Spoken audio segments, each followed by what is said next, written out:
I'm Maxwell Garcia. Today is October 18th, 2021. The year is going to be important because I want to make this a yearly update of my financial portfolio because I really have a mini passion for investing and saving my purchasing power compared to the dollar, because I believe that everyone should be investing as long as you're at the legal age to do it, which is 18. Good thing it's not 21. I'm finally over 18. I'm 19. I'm a freshman at FSU. This is my 1-bedroom apartment, and I had a summer job at Dunkin' Donuts, and I made a couple $1,000s, and that's what this financial portfolio is. And I hope it grows to a purchase of a long-range Model Y with the full self-driving capability in like 2027, because with the power of compound interest, my dollar with like a 2% on that with dividends gets me $1.02, and then that rolls over if I bought like a dividend stock. Not all my purchases in this video are going to be dividend stocks, but that's just an example of compound interest. And with inflation this year around 5%, it is more important than ever to invest your money, and it can be fun investing. Like, there's a whole cryptocurrency named, not Dogecoin, because Dogecoin, yes, Elon, the GOAT, we all love him, but even more than Dogecoin, the literal dog type that Dogecoin follows is the Shiba Inu. The Shiba Inu is a cryptocurrency. It's in like the top 20 for market cap of cryptocurrencies, and it just rose like 300% in the last month. I didn't invest in it at all. I was looking at it, I was like, if there's any chance of like a Dogecoin boom happening again, it would probably be Shiba Inu. I missed out on this. I mean, it's a meme currency, so the long-term viability of it is always questionable, but the short term, you could actually make crazy gains. So if you just love the Shiba dog, and me and my girlfriend really want to get a dog in the next year, whether it be like a Shiba Inu, a Maltese, I would love a Husky, but those dogs are really huge. Anyway, like, investing can be a lot of fun, and you can always start out with just $1 on Robinhood or Coinbase or Cash App. The platform I use to invest is Cash App because, you know, no fees, and it's so easy to take out the money you invest and just use it with like the Cash App card, or send it to other people, or to immediately turn that into Bitcoin money and then send that Bitcoin to other people. And then for crypto, I use only Coinbase because they have lower fees than Cash App, and they also offer way more crypto. Let's start with my stock portfolio, and my biggest holding is Tesla, coming in at 35% of my portfolio. And people say you can't beat the market because most people try and they fail. I actually don't believe that's true. I think most people can beat the market just by becoming a social arb trader. I don't really know where that term came from, or even if that's the correct term to use, but you just have to analyze the world around you. I might be doing it too much, and not in like a creepy way, just in like a over analytical way, because I'm probably not the average human being. And I guess I've been doing this for a while because I've been on the Tesla bandwagon for so long, but I wasn't 18 yet, so it would have been illegal for me to invest. I could have asked my parents, but I didn't even know what stocks were until like 17, 18, because they don't teach you that in school, and my parents have never invested in their lives. So I was a huge Tesla fan before they 10x'd over like the past 3 years. So like, I know like for a while there Tesla stock was stagnant, but I feel like since I was such a fan of the company at such a young age, like here's a clip from 2018, 4 years ago. Look at it, Model 3, Oh, one of the few cars out on display in the whole country. And I can't go inside it yet. I was so hooked to the company because I love their mission statement. Help accelerate the transition to sustainable energy. It just makes so much sense. The earth is getting warmer every single year, and that is a direct correlation or causation to the amount of CO2 that's being released every single year into the atmosphere, and it's not going away. We don't have carbon generators to just like put it back at the bottom of the ocean floor. That technology doesn't exist yet, so the easiest way to do that is to get rid of oil. And Kathy Wood believes that oil demand peaked in 2019. I tend to agree with that because electric technology is taking over the world. Just for example, here in Tallahassee, Florida, I was so pleased to see that the entire FSU bus transportation system is electric.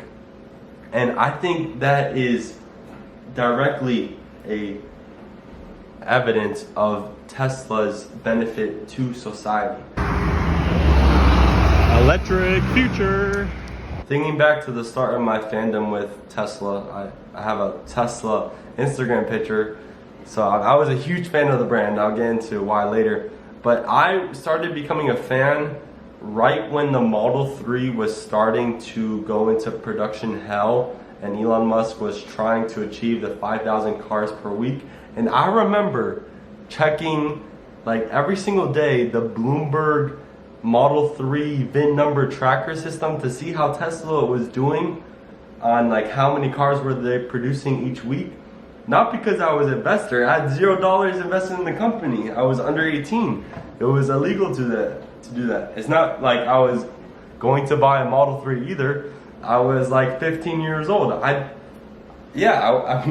wasn't able to drive yet, and yet I was a fan of their cars because of just like the pure genius of the technology. I was just like, this is so obviously the next company that is similar to Apple, because Apple is the #1 company in the world, and I am willing to make a little bet that Tesla is going to become the #1 company in the world after Apple, because Apple has reached maturity, I would say, in like the last year, while Tesla is like 10 years, 15 years out from maturity, and that's when they're gonna produce and sell like 20 million cars a year. Right now they're at like 800,000, but that's just insane. Like, I was so invested as a company. I made YouTube videos to this channel when I didn't even know what a stock was, and I wish I bought Tesla stock, because if I put like 1,000 in 2018, it would right now be like $13,000. And oh my gosh,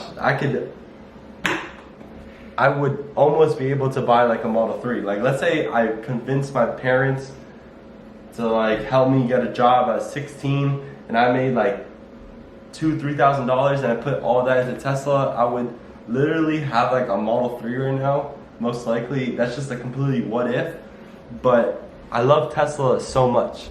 So you have Elon Musk, who is this engineering king.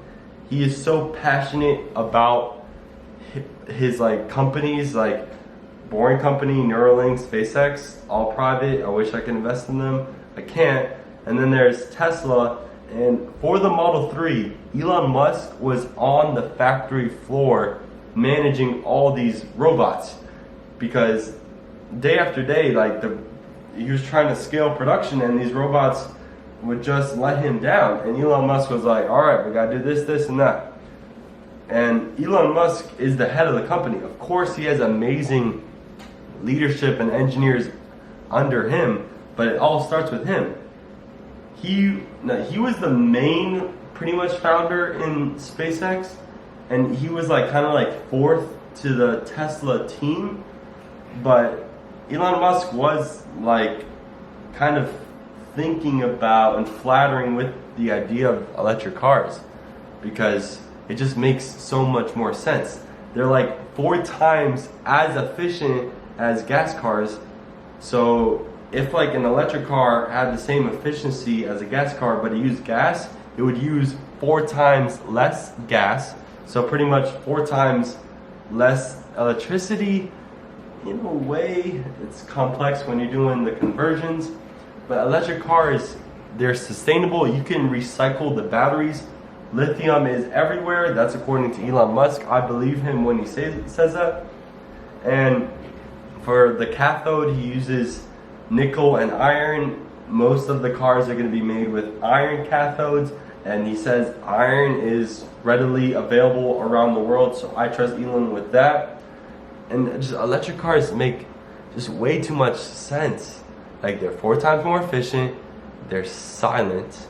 I don't like the noise pollution at all of like gas car engines. You just hear the beautiful electric car like whine. And not to mention it doesn't pollute the environment. Like, I feel like this idea is so obvious, but then you have all these car companies like Volkswagen. I give them credit with the ID3 and ID4, and you have like Chevy with the Chevy Bolt, you have Nissan with the Nissan Leaf, you had Ford finally unveiling a electric version of the Ford F-150. But guess what? All those companies I just mentioned are still selling gas cars, still. And Tesla, back in like, not even 2012, because that's when they started selling the Model S. Back in 2008, when they started selling the Tesla Roadster, it was a fully 100% electric lineup. And it's taken over 13 years for companies to not make the switch. And it doesn't look like they're gonna make the switch for another 5 to 10 years. Do you know how much of a lead Tesla has on battery technology? It's insane. Like, to get from 800,000 cars produced a year to 10 million, then 20 million, Elon Musk says that there's going to be a huge battery shortage for every single EV car company out there, including Tesla. And Tesla is trying to invest billions into the problem. And now, after the Model 3 ramp, they're cash flow positive, so Tesla doesn't even have to worry about running out of money. And I'm talking about the brand, I guess, in a general sense now, but I haven't even talked about the car. So first off, when the Model S was unveiled back in 2012, 2013, side note, I would love to buy a Tesla Roadster as a like collectible if I become a successful engineer in like the next 10 years. A Tesla Roadster in like 10 years is probably gonna cost like $200,000, $300,000, $400,000-ish dollars, but I would love to have it as a collectible because I'm a fan of the company that much. Like, I know it's just a sticker, but if I could have a Tesla right now, I would. And low-key, the only reason I'm working is to help invest into this financial portfolio so I could eventually get a Model Y easier down the road, because that's my dream car, really, not a Model 3 anymore, because I think the Model Y is just more spacious and you're higher up in the seating. It's probably more comfortable to get in and out. And for your family, if I have a family one day, you never know, it's probably better for a Model Y. And then you have the Cybertruck, which I think is a really cool vehicle. It seems like it just has such a crazy design. It's modeled after the 2050 Blade Runner. If you have never watched that movie, it's so futuristic. It's from like the cyberpunk genre, and it's just sci-fi. It's just like the coloring of the movie is just like, whoa. Like the morality with the different like questions in that movie is really good. The Cybertruck is loosely based off that movie, and it just looks so futuristic. When Tesla finally gets to the production of that vehicle. Anyway, I'm losing my point. The Model S in 2012 had a huge vertical screen that was pretty much modernized before like the iPad started catching around, and I just thought that was like so crazy how Tesla was really like the first car company that was like ahead by like 8 years, because now we're starting to see cars with bigger and bigger touchscreens. And I still say, get bigger, remove buttons, remove like the little hand thing off the vents, become minimalistic like a Tesla. I love that about Tesla. The glass roof is just amazing, and for like $42,000 for a Model 3, that's not crazy pricing. That's only double like the cheapest cars out there that are like $20,000, and even those cars are slowly raising in price. So Tesla has just A1 interior to me. Like, I love the minimalism, I love the big screen, how you can watch Netflix, listen to Spotify there, listen to your music there. I love how you can just touch the display to control your air. I love how the Tesla has automatic windshield wipers. The Model S Plaid literally doesn't have like a gear stock anymore. It's gonna do it by the screen. I'm all for that. The Model S Plaid removed part of the steering wheel. That's just like Tesla's iterative year-over-year progress with like just becoming more and more minimal with the interior of the car. And I'm just like, it makes so much sense. Why am I going into a 2021 or 2022 ICE car that has gas from like an oil field down in like Texas that's ruining the environment, and it still has like volume buttons when you could easily put that into a screen? Like, you have the Ford Mustang Mach-E, and I love how it has a big display, but it has like a volume like button, and I'm just like questioning it, like, what's the point of that? Just make everything into a screen. That's what Apple did with like the iPhone X, because, you know, iPhone 7, iPhone 8 had a home button. They removed it, just put it into the screen. Like, and that's what Apple did originally with like the iPhone 3GS and iPhone 3, I guess, the original iPhone. They moved all those like keyboard buttons from like a BlackBerry into the screen. So that's clearly the technology trend over the past decade. How are companies not doing the minimalistic thing or the electric car thing? And then on top of all this seasoning of the steak, even though I'm vegan mostly, we have Tesla's autopilot that is years in front of every other company. Like, years. Like 5 to 10 years. And I think the only other company that could catch up is Rivian, with Amazon's backing, because Amazon is buying Rivian's vans, which could lead to a bunch of data. But like, Tesla has been putting cameras on their vehicles for like 6, 7 years now. I could be wrong with the exact verbiage for that, but they've been collecting so much data, and they've been tackling the autonomy problem piece by piece. And I joke around with my girlfriend, like, are you gonna let Tesla drive today? Or are you gonna let the full self driving drive you to whatever place we're going to? And obviously we're going into like a Nissan Altima, but that's just like the future. Like, I'm here in Tallahassee, 8 hours away from Miami for a car drive, and that car drive is not nice to the body. But if it's done in a way that you don't even have to drive, then it becomes really nice, because you could fall asleep at the wheel. You could watch a Netflix series on that big like 15-inch display. I think it should become like 20 inches and definitely stay horizontal, because horizontal is the way. But maybe like keep it how it is right now, and then just shift it more as it gets bigger to the passenger side. And then, yeah, I think that's how it should go. And the autopilot was first doing just keeping you in the lane on the highway, then it was shifting lanes on the highway and overtaking and slowing down, and then it was on and off ramps on the highway, and now it's city driving. And then after city driving, which is currently on, so if you have the FSD, battery died on me, so I was talking about FSD autonomy, how it's all vision, no LiDAR needed. Okay, every other car company out there, Tesla's doing with only vision. That's the way to go. Have like 8 cameras around it. Every single car produced right now should have those 8 cameras. And if they're not, that just shows how car companies are like 5, 10 years, 15 years behind Tesla. And even though Elon Musk says like every single car will be electric, that's inevitable, and every single car will be fully autonomous, that's inevitable, I agree with that.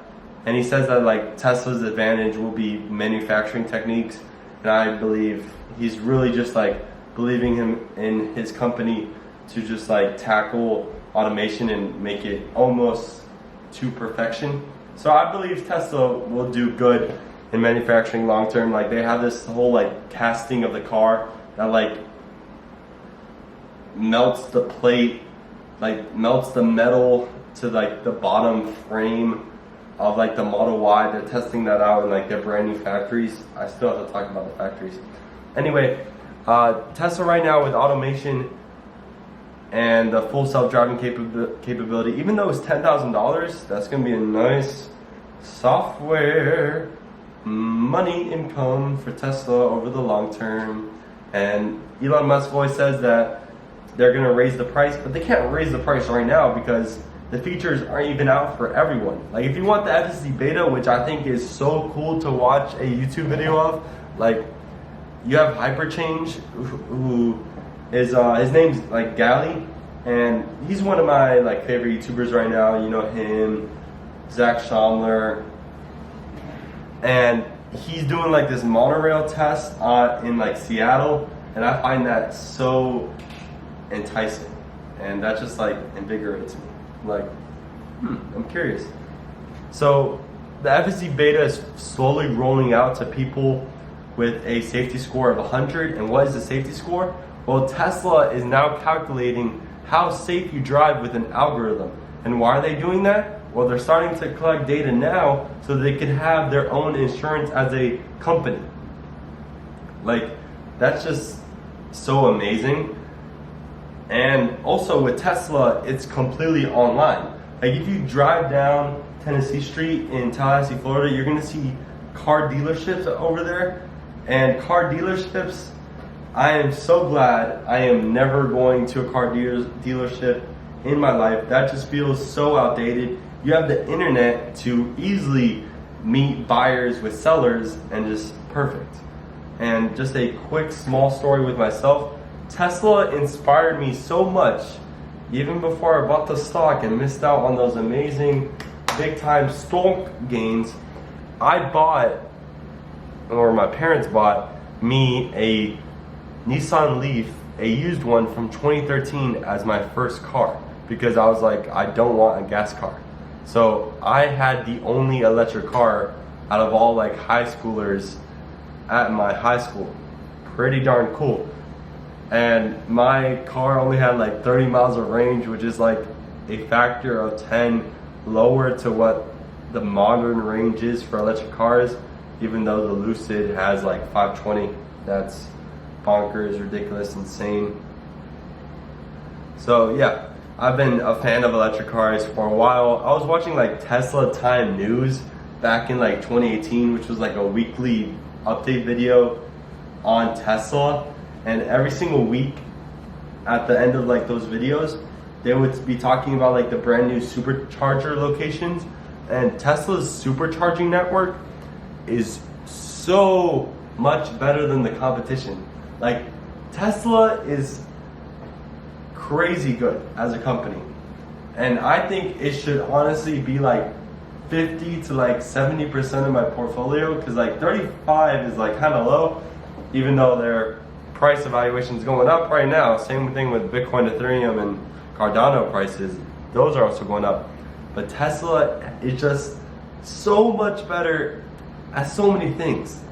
Like, how do cars still not get software updates? Like, Apple did this like years ago, and Tesla's now following the same model. And Apple did the same thing with buttons. Tesla is following that with minimalism. Apple, has batteries in the phones. Tesla put batteries in the phones. So you see the connections between Apple and Tesla. They're getting people to kind of overpay for a certain category of a product. So like smartphones, you overpay for an Apple iPhone because of the ecosystem and the software. For a Tesla, you're overpaying because the car's so good. Like not only does it have like all the software with like Sentry mode, which is like so unique. Like no other car really has Sentry mode yet. Still, I don't know how. And then you have so I loosely know a rich guy, will remain anonymous, and that rich guy bought a Tesla Model 3 for his 16-year-old daughter, and that 16-year-old daughter took it on a road trip to Orlando, and I heard no complaints from that person, and I was just like, yes, her first car is electric, and she's never gonna drive a gas car because she loves electricity so much. And I have to say this, who likes going to a gas station? There's no way anyone likes driving to a gas station, paying like $50 to fill up on gas at a smelly, sometimes nasty and unsanitary place that just wastes time. And when you're putting in gas, you just feel like you're hurting the planet. Like who likes going to get gas when you could just charge at your house with solar panels? Just like, ugh. So there's that mini story. Teslas are just so fast. They have good range, long-term battery capability, just A1 company in general. You have Elon Musk as CEO. Even though he's getting older, that is a concern, but he just is so passionate about that mission, and so many people, good people, are working for Tesla under that mission, and they're opening up their Austin factory like this year pretty much. They're gonna ramp production of the Model Y there. They're gonna start ramping up production in the brand new Berlin factory in Europe, which is huge because they could actually start to gain market share back from Volkswagen. And they already have a factory in Shanghai, which is like, I think 2 years old now, 1 year old. And their battery factory in Texas is ongoing. They're releasing like this brand new battery called the 4680. I don't really understand like the huge oh my gosh factor, like the 2170 versus the 4680, because Tesla can't produce the 4680 right now at mass production quantities. And I understand the 4680 is going to allow for longer range and just cheaper battery, I guess, per kilowatt. I guess, oh, voice crack right there. I guess, I mean, the 4680 is very good, and it's using less materials. It's going to be cheaper for Tesla, and just a huge like step in the battery technology process. But that hasn't happened yet. I'm sure Tesla's going to figure it out because their lead on batteries is so much. And I didn't even mention that they're going to start allowing third parties to charge at Tesla supercharging stations. They might license out their software to other, like not their basic software, their full self-driving software to other companies. And then Tesla at AI Day unveiled a robot that's going to start taking over jobs in like 10 years, because I worked at Chick-fil-A for 1 day, and a robot can for sure be doing that job. It is so repetitive, and yeah, a robot can be doing that job. And Tesla's going to combine the AI training with the batteries, their own design processor for the FSD chip. Like, Tesla is a tech company, and I believe that they should be the #1 company in the world above Apple. Even though their profit isn't there yet, it's for sure going to be. Like, Tesla's trying to like improve 50% year after year, and they're hitting those marks and doing even better in a time right now where there's like a chip shortage. Like, oh my gosh, pound the table for Tesla stock. Like, thank goodness this is a public company, because SpaceX is exactly like Tesla. Like, and they're both owned by Elon Musk, like the richest person in the world. How did this guy just have so much motivation after his PayPal earnings. Like his X.com earnings, he could have walked away after Zip2, after his cousins invested in Solar City, not invested, created Solar City. He could have walked away after X.com merged with PayPal. He could have walked away so many times, yet he's sticking around with the company and he's having fun. Like Elon Musk, the GOAT. After that speech to a camera, if I don't buy more Tesla stock myself, I will be doing myself wrong. And I understand where people might be like short-sighted on Tesla. They're like, it's only a car company, right? Like what, Toyota and Ford are all like under 200 billion in market cap. How could Tesla be so much? Well, they're a tech company, and oh my gosh, their software controlling just like overall process of how you feel getting from location to location. I didn't even mention robo-taxi because that's just like an icing on the cake with the icing of like AI robots and the Dojo computer. So it could be like a cloud computing software like Microsoft Azure and Amazon Cloud Services. Just like, oh, Tesla's doing so many things right. I would love to work for the company. And since I can't do that right now, I am investing in the company because that's gonna like multiply whatever I put in, and that could actually help buy the Tesla in the future, which is a win-win situation for everyone. I invest in Tesla, they get even more money to buy more factories, which Elon said that they're looking to scout next year to buy in 2023. And I didn't even mention the Tesla Roadster in this video, the Tesla Semi, the Cybertruck, the mini Cybertruck for Europe, the Model 2, like the $25,000 Tesla that's gonna make electric cars accessible for everyone. Tesla's gonna be the first one to release a car like that for the masses that's an electric car. It's probably gonna be like 30,000 since inflation is not so good this year. But yeah, I am extremely bullish on Tesla stock. And even when it was like down over the past 6 months, because I pretty much bought at the peak, because that's when I started getting money, because I turned 18, I couldn't invest before then. I was just like, I believe in this company so much, I don't even care if it goes down in like $200 billion in evaluation. All right, I have to go, so I'll probably record the other half of this video, which will be way more shorter because I'm not gonna talk this long about each company. So yeah. See you tomorrow, I guess. It is tomorrow and we are 30 minutes into this video and I'm talking about my second stock pick, and I'm going to promise you that each little pick for my stocks or my crypto, because I am showing you my crypto portfolio too, I'm not going to talk 30 minutes on each subject, even though I probably could for those crypto subjects because, I have a little passion for that too. But number 2 is Square, and Square comes in at 14.5%. And Square is probably my most risky investment because I feel like Square right now is around like $100 billion market cap. And I feel like it could easily be $1 trillion, but it could also easily go to like 20 billion. So it's like a 1 trillion or $20 billion type of thing because it's software in a competitive field.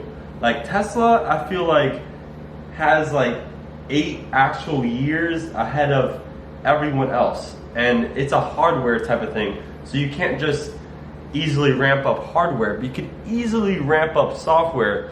And Square has competitors such as like Clover and Toast for like the point of sale devices for smaller businesses, and it also has competitors for its other side of the business like Public, Robinhood, Coinbase, and Public. So all those are like trading apps, and I didn't even mention Venmo. So all the companies I mentioned kind of capped Square's growth in some way. But I still think Square has the best chance to be the best around app to kind of kill all these individual apps. Because, for example, Venmo is like a peer-to-peer payment system. Robinhood is a stock app. the Cash App, which Square owns, I'm not sure if most people know that, then the Cash App can be your stock account and peer-to-peer payments, and you could buy Bitcoin on it, so it's a competitor to Coinbase, but you could do all those things under one app. And probably my biggest fan part of Square and why I believe that it could like 10x in the next like 5-10 years is because I feel like it's the only centralized capitalistic company that is currently researching Bitcoin heavily. So I know Tesla earlier this year accepted Bitcoin for like what felt like around a month. But then here we have Square, which has Cash App, and Square and Tesla both have Bitcoin on their balance sheets. Like they invested into the crypto, like Bitcoin. And Jack Dorsey, the CEO of Square, is passionate about cryptocurrency. Jack Dorsey and Elon Musk went on a podcast with Kathy Wood too, and they all talked about the future of Bitcoin. I definitely recommend that video if you believe in Bitcoin and Square and you want to invest in this company right here. You should probably watch Jack Dorsey speak his opinion on Bitcoin, because that's kind of like the future potential of Cash App. Because I like the way Cash App is right now, just a peer-to-peer payment system. You got the Cash App card, which is free. It comes with Boost because they want to incentivize you to use the debit card. I like that. Cash App has considered adding like a borrow feature. Square just bought Afterpay, and Afterpay is a competitor to Affirm right now. And I saw Afterpay at like Forever 21 at the mall like 2 weeks ago. So I was like, boom, that's a Square product right there. And whenever someone is accepting peer-to-peer payments, they always put up Venmo and Cash App. It's usually not like a preference over one. So I believe Cash App's kind of like equal with PayPal's Venmo right there. But I think Cash App's stock account is the best stock account, because I feel like Robinhood gamifies it too much with like the red and green colors. With Square, you get this super simple layout, just the color and symbol of the company, just the name, and just a black line graph that is very informative. Over this past year, Square has actually added via software updates, just over the air, you know, the beauty of software updates, new upgrades to the stock app. And that's when they have like brand new financial data, so you can see like the gross profit over the past 4 quarters, over the last 4 years. So as a user of the Square stock investment app, I can tell that has a ton of room for growth over the next like 5 years for buyers. And yes, the trading fees are free for the stocks. They do make some money with like a third-party transaction. The way that happens is actually a little bit disappointing, but Square does make money off of like those free trading. And I believe that like Square right now has like a factor of 20 under Robinhood's current like investment population, and I believe like Square should be approaching that, because I think many people don't even realize that Square has investing inside their app. I'm pretty sure it's like only like a 3 to 4 year old thing. And now getting to the Bitcoin section of the app, because I've talked about the future of the Bitcoin, not even in depth yet. I'll get to that like right now. But Cash App this year too, along with those like extra financial stats into the stock part of the app, Cash App made the switch to switch out the recent activity tab with the Bitcoin tab. So Bitcoin is right there. You can see the price of it, and you can buy Bitcoin and send it, because you technically own the crypto right there. It's not like Robinhood where you can't send it outside the app for whatever reason. That's very peculiar and odd. It's almost eccentric like. So with Square, you can actually send it to like a hardwire wallet, foreshadowing. Or you could just send it to another person and buy a good with it. When Tesla puts back the option to pay with Bitcoin, you could actually send Bitcoin from the Cash app to the Tesla.com store and buy a Tesla just like that with Bitcoin. Because I love Bitcoin. Bitcoin has its own section in this video. I gotta wait for that. My only gripe with this Bitcoin section is that the fees are outrageous. The fees are like 3%, and that is just way too much for a transaction of an investment, because you need to make more than 3 to 4% on your return just to break even. And I understand Bitcoin's returns are good. I'm not complaining about Bitcoin's returns, I'm complaining about the fees, because even though you might get like a 30% return from Bitcoin, you then have to subtract the 4%, and then it becomes 26%, and that isn't as good compared to Coinbase, where it's like 0.5% if you buy on Coinbase Pro, and you're saving like 8 times your money on fees right there. And who likes fees when you literally get the same exact crypto for the same exact market price? So I believe Jack Dorsey and his team will be forced to lower that fee over time as more competitors come into the market. And talking about competitor Public also has crypto and stocks on their portfolio. Free trading for the stocks, that's should be an everywhere thing by now. And I just don't think Public is going to take off because it doesn't offer literally anything new other than a little like Twitter section for talking about stocks. But there's already Twitter for that, and YouTube and TikTok and Snapchat. So it's trying to be like a social media plus an investing app plus a crypto app.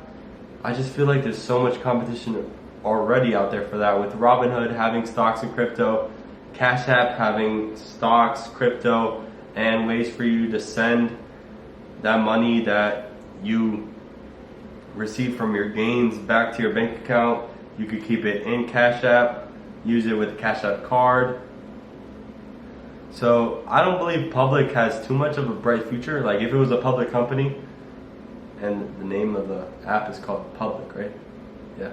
If it was a public company, I still wouldn't invest in Public. I've lightly considered Robinhood. The thing is that Robinhood already has so many users.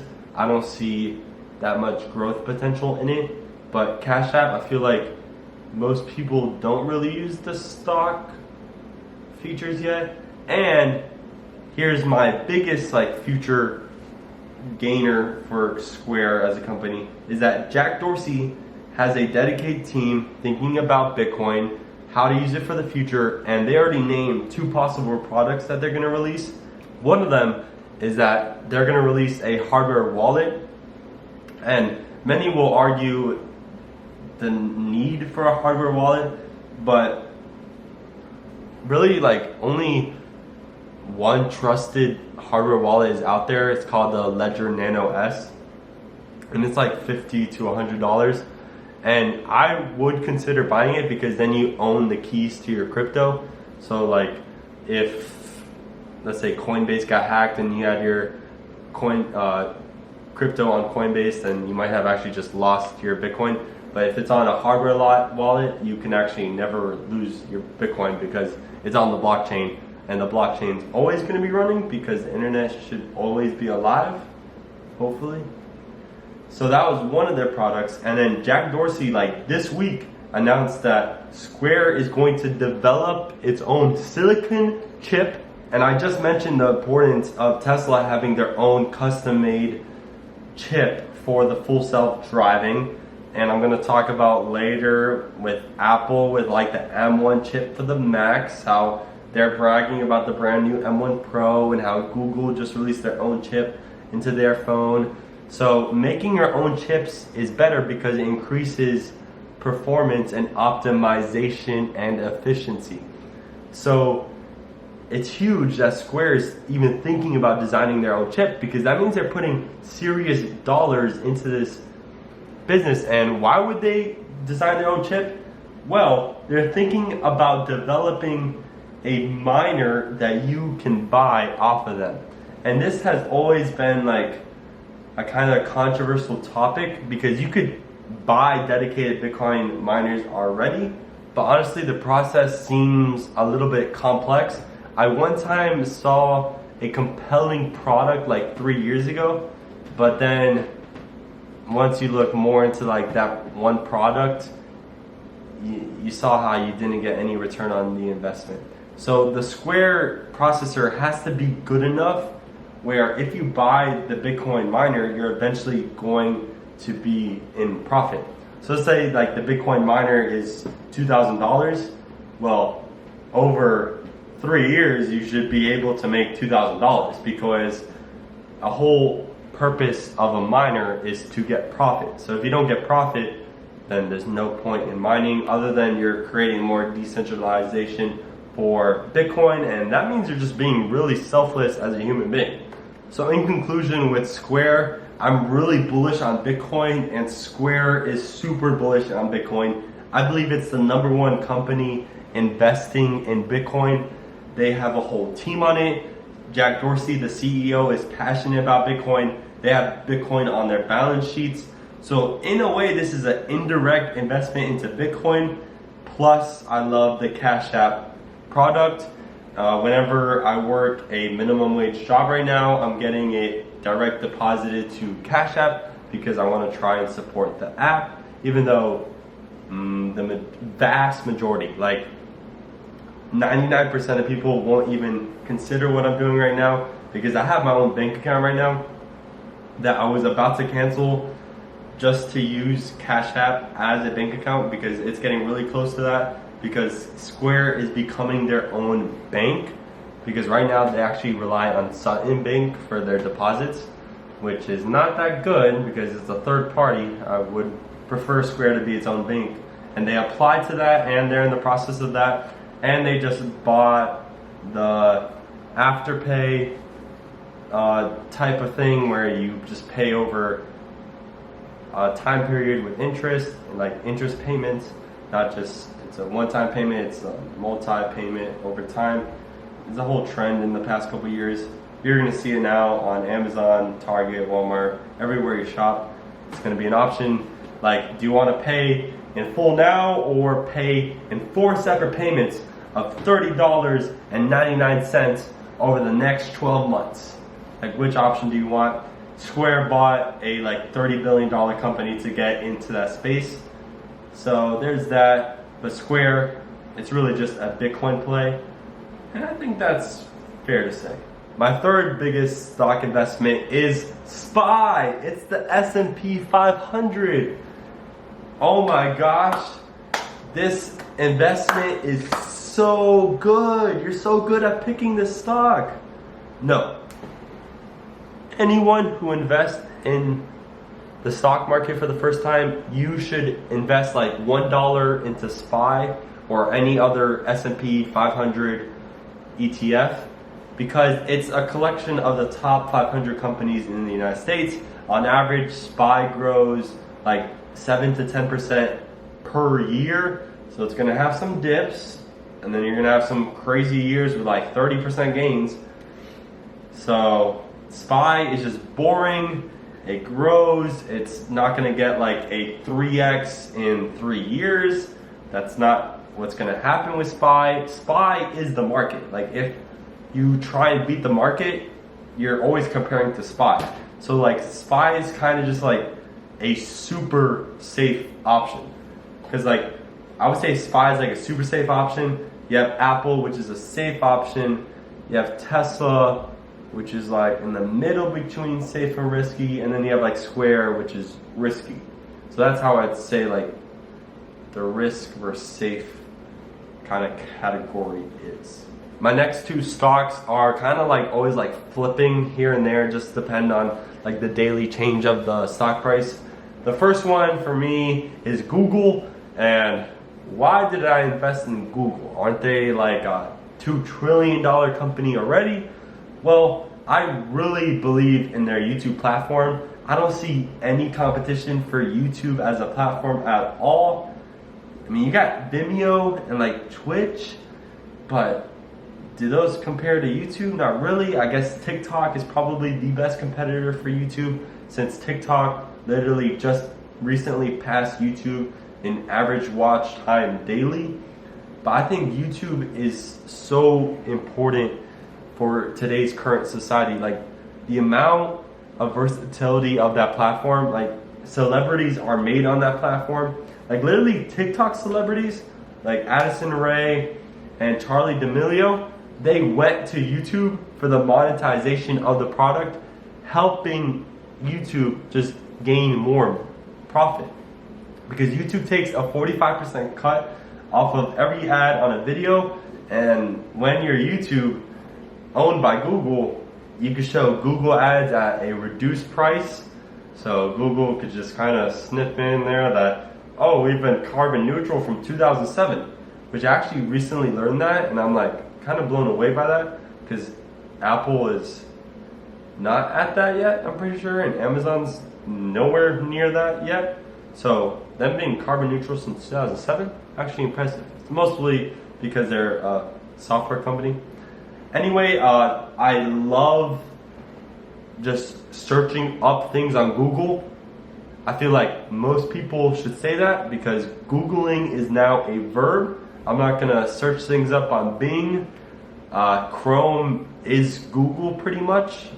I don't know this. I actually really don't know the scientific difference between like Google and Google Chrome. Same thing. I guess Google's just a search engine under Chrome, right? Yeah. I think that's it. Google has like 93% market share of like all web searches, which is huge. Doesn't really look like anyone's going to compete in that space. Maybe Apple. Apple would be the only company to ever dare jump in that pool of web searches, but they're not going to. I love Google's other products. They have so many other products, like their Google phones. They just released the Google Pixel 6. I own the Google Pixel 3, and I love that phone. I mean, the camera was amazing for photos, not really for videos. Google produces Android in-house. That's a huge moneymaker for them. They have also the Google Play Store, and they also have like premium YouTube for $10 a month, services. And they also have the Google Assistant, which is actually really good. It goes inside Google Home speakers or Nest Home speakers now, because they own Nest for like home security cameras. I love Google Photos until they put $2 a month for you to actually get storage now. RP, free Google Photos, which was the best for so long, and I'm probably kind of being too harsh on Google here, because so many people probably took advantage of that. Free unlimited storage. Absurd. I just love Google in general. I just think YouTube has a ton of upside. It's going to be here for a long time. Google's eventually going to get to the point where it's releasing dividends, because it's no longer like a growth company, but it still has a good growth multiplier. I love Google Docs, Google Sheets, the whole like Office 365 copy of Google. I'm pretty sure I'm missing something big with Google, because Google, is working on AI. They own Waymo, which is currently driving autonomously in Arizona, even though it's a mapped 3D field of the streets in Arizona, and that's not how you're going to achieve autonomy, because there's no way you're going to get a 3D like drive-by in like 2 Florida. Like in a random rural city, you are never going to map out every single street in America. That's just way too much data. Maybe with satellites, but that's a stretch. So I'm probably overlooking something with Google, but Google's just a really deep company. All these like FANG stocks are, They have a ton of smart people working at the company, a ton of developers researching products that are going to release in 5 to 10 years that we don't even know of. Like, I'm pretty sure Google's working on some type of AI robot, maybe some type of AI headset. Who knows what they're working on, but Google, with just their web search platform and YouTube, I'm pretty sure brings in most of the money just by advertisements, by the way. It's kind of like a advertising based revenue platform, Google is. But just those two things, and you got a ton of other things behind it. That's what makes it a good company to invest to. And I just love the foundation of YouTube that much that I'm literally putting my time and thoughts into a published video on YouTube. That's how much I like the platform. And this is a stock where, this would have also made me so much money when I invested it when I was starting to become a huge fan of it, because I've been eating Chipotle so much since like freshman year of college. I remember in like my middle school years with my mom and my brother, we would choose like one fast casual place a year. Like my first year, like 6th grade, it would be like Payway. 7th grade, it was Quiznos. 8th grade, we did like Chipotle. And then ever since Chipotle, we stuck to Chipotle. I remember the times where you could order like a huge tortilla with a quesadilla. That was just so good. And they had a quesarito as like secret menu items. But now this year they actually released a quesadilla, not as good as the older secret menu quesadilla, but Chipotle is so good. Like the food is so good for a really good value price. Like if I go to Burger King, for example, get an Impossible Whopper with a side of fries, I spend like $6-7, and I'm just like, why did I spend that much money on just a burger and fries? But then I go to Chipotle, I get like this huge bowl, say extra on brown rice, extra on the fajita veggies, extra on the mild, medium, and hot, extra on the corn, 2 tortillas on the side, and chips, and that all comes up to like $9.50, and that's a huge meal with like 1,750 calories. I ran out of storage on my SD card because I've been talking that long for this video. Oh my gosh, this is gonna be like an hour video. But I guess I could talk that much about my stonks. So Chipotle, great value for the money, like per calorie, it has to be the highest. So in a way, like the amount of calories could be seen as unhealthy, but you can get such a healthy meal at Chipotle, unlike any other place. And you get like a salad bowl, which has like a lettuce base, put like black beans and pinto beans, get fajita veggies, get mild, medium, hot, corn, sour cream or cheese if you want, with maybe sofritas and veggie, like veggie as in guacamole, and that's a pretty healthy bowl. It is, of my opinion, if you get the right food items at Chipotle, the food can be exquisite and immaculate. If you get the wrong ones, food could just taste dry. Because, I'm sorry, if you get rice, beans, and chicken, and like corn, of course it's gonna taste bland because the ingredients that you got were bland. So when people come at me with that Chipotle criticism, I'm just like, hold up. And I would say the food industry is probably the least amount of growth stocks that you would want to have in your like stock account, because the food service industry usually has lower gross margins because you're relying on a lot of minimum wage jobs, and those have high turnover ratios. So that's the thing with Chipotle. Like, I think it's gonna grow so much over like the next 5 years, but that's gonna be relative to the food industry. Like, I think, like, I saw Chipotle's market cap when I first invested in it, and I was like, it's only worth $40 billion. I was like, how is Chipotle only worth 40 billion when McDonald's is 200 billion? I was just like, the value gap between these two companies does not seem fit. Like Chipotle should easily be worth 100 billion no matter what. Like I could blindly just let my stocks grow for the next 5 years, be like iced up somewhere in like the South Pole, and just wake up knowing that Chipotle is going to be 100 billion. Like I think that's probably the safest bet out of any of these stocks. Like I think Tesla can get to like 1.6 trillion, but I think Chipotle is actually more likely to double. I just think it's not that likely to like triple or 4 times. I just think Chipotle is a safer double and has limited high growth upside. I guess that's what I'm trying to say.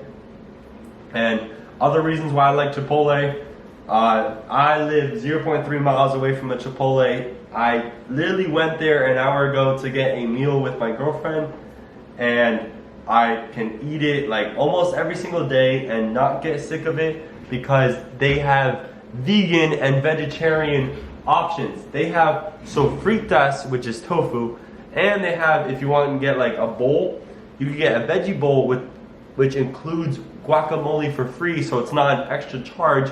And Chipotle is testing out a new like vegan chorizo meat in some places, which might see the light of day in some locations in the near future, probably like 2 to 3 years in my opinion, because Chipotle is just gonna wait that long. Right now they're testing a brand new smoked brisket right now, so you know the brand new vegan meat's probably gonna come along. And I don't know if you noticed, like Chipotle and Starbucks were pretty much like the first ones to have like reward systems for their orders. So like if you ordered something at a fast food place, they're gonna give you like reward points, and those reward points can equal up to like a free food item in the future. Chipotle has been long doing that, even before like McDonald's dropped rewards, Wendy's, and now all these places are going, okay, we have rewards now, we have rewards, because of competition. Chipotle was one of the first ones ahead of the game, and Chipotle was also ahead of the game with their digital kitchen. So Chipotle has a dedicated place in every single restaurant now just for digital orders.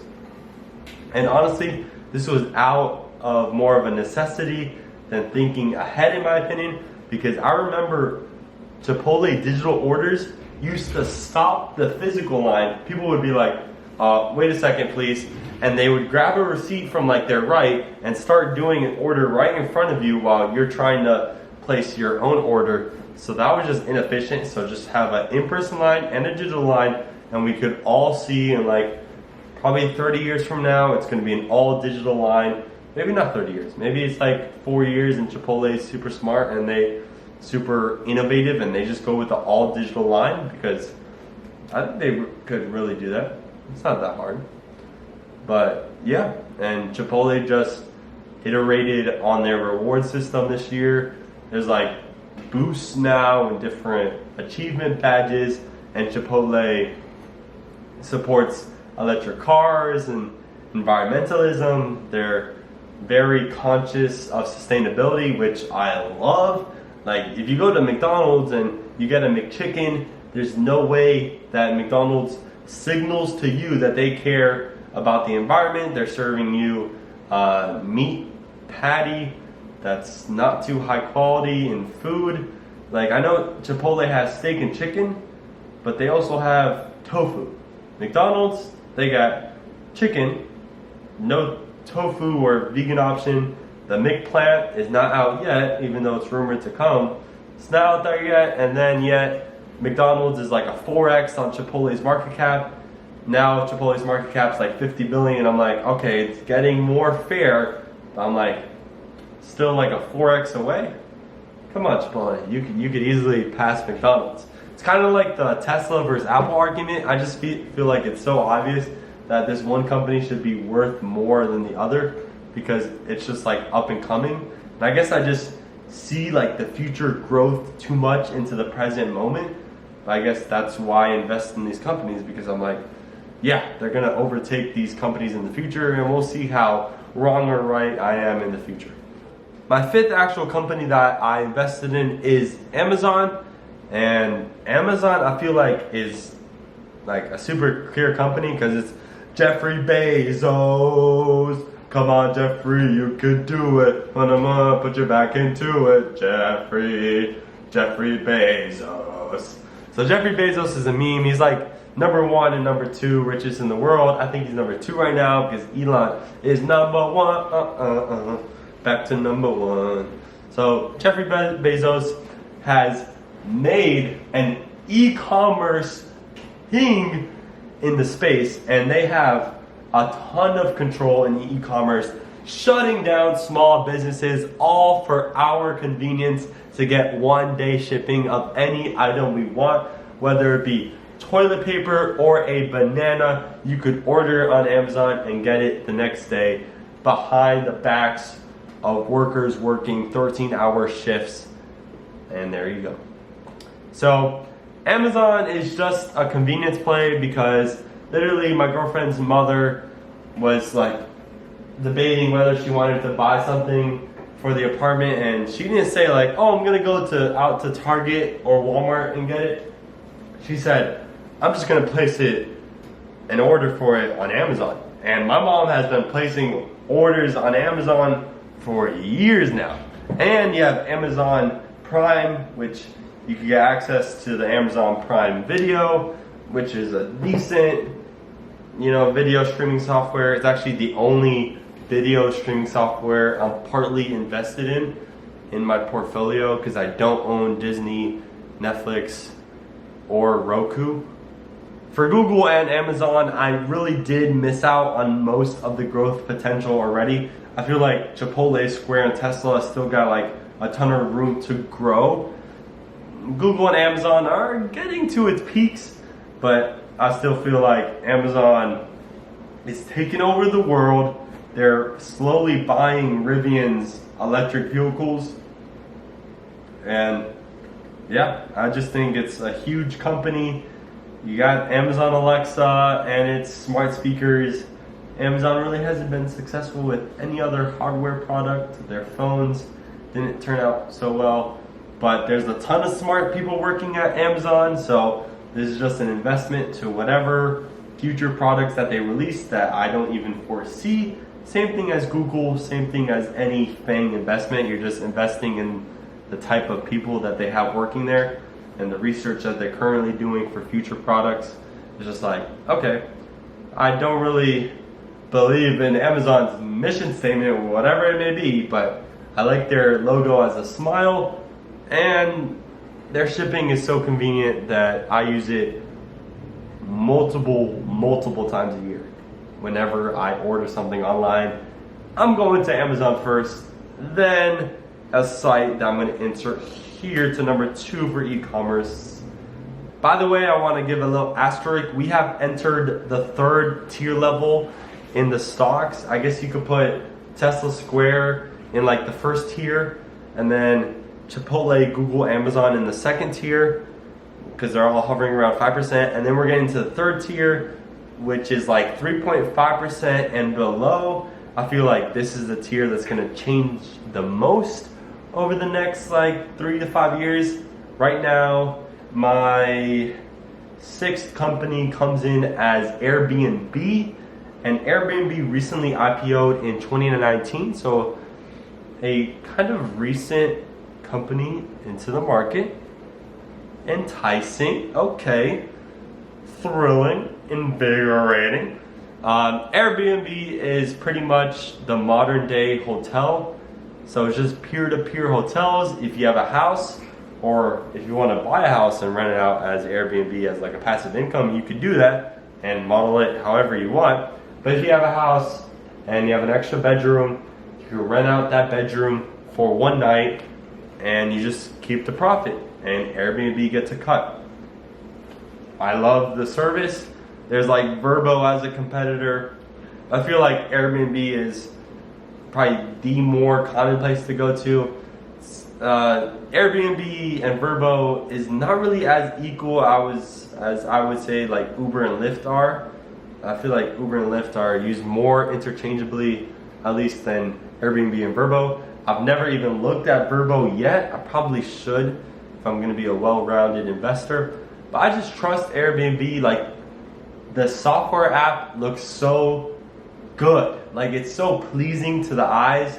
Like, you just go inside the Airbnb app and the app is just calmly like pushing you towards a $400 peaceful, secluded getaway in like a tropical rainforest in like Brazil. And you just like feel like, oh my gosh, I want to become a tourist and stay at these awesome stays anywhere you can in the world.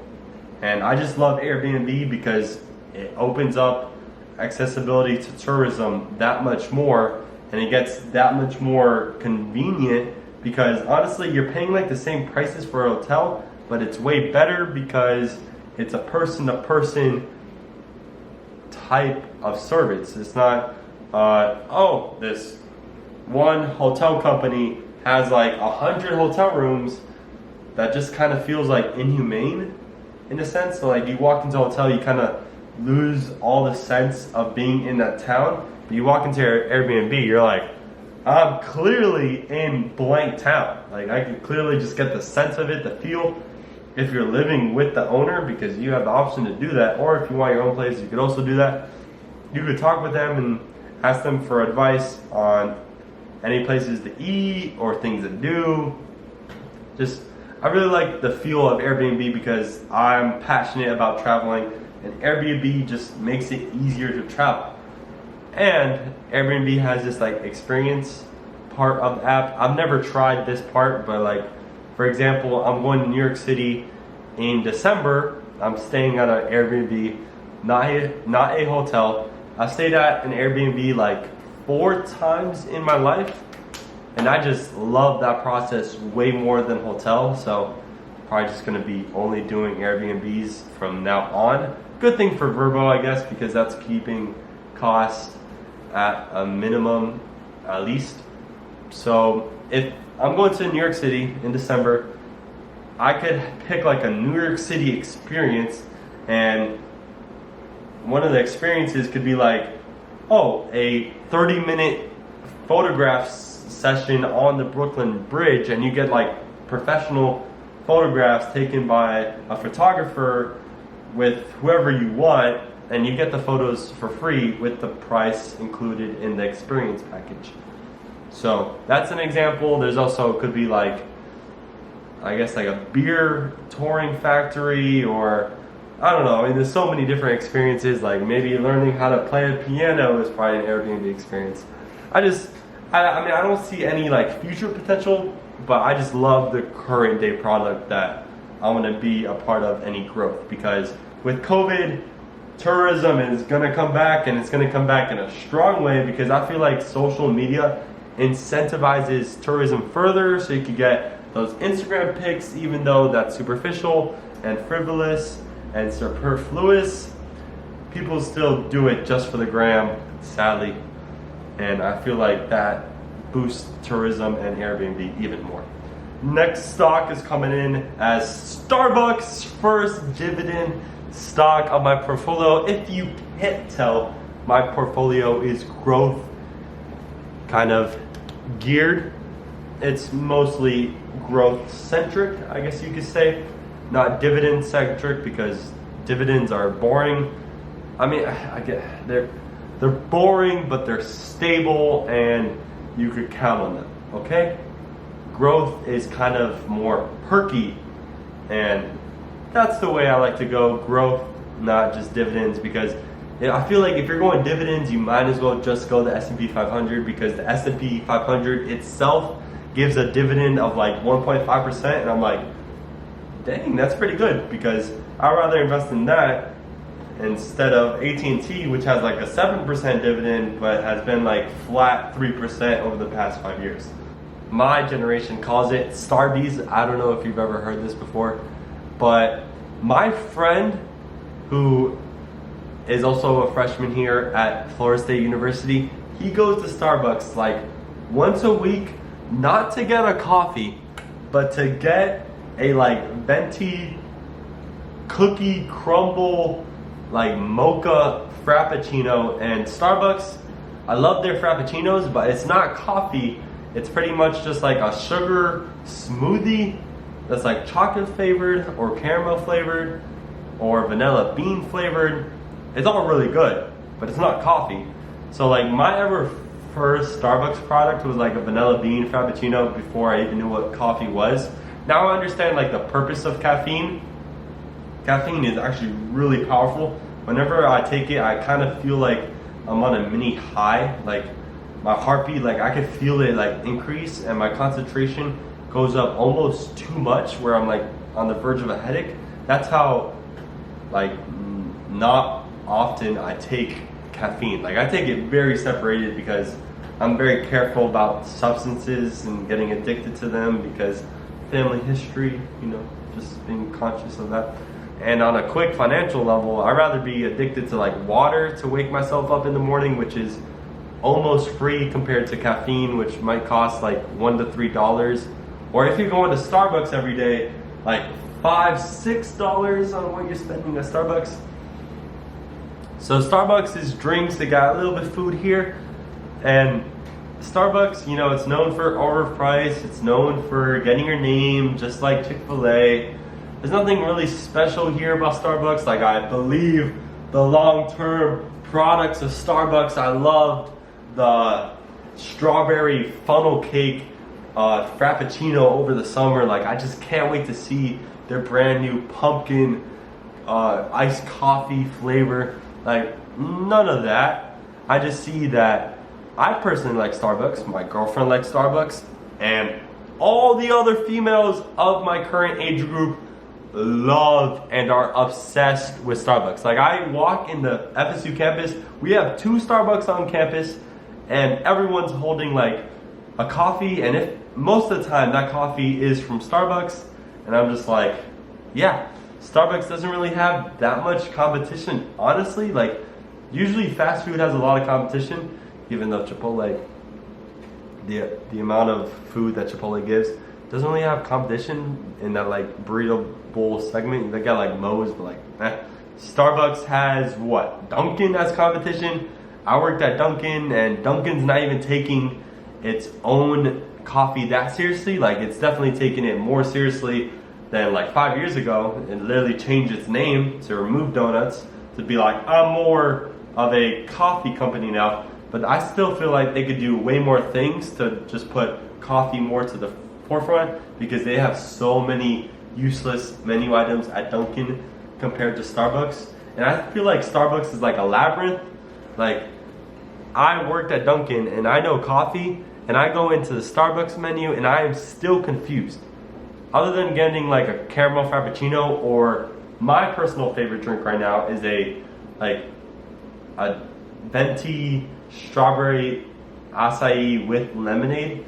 And Starbucks literally has their own size names. Like that's how culturistic their brand is.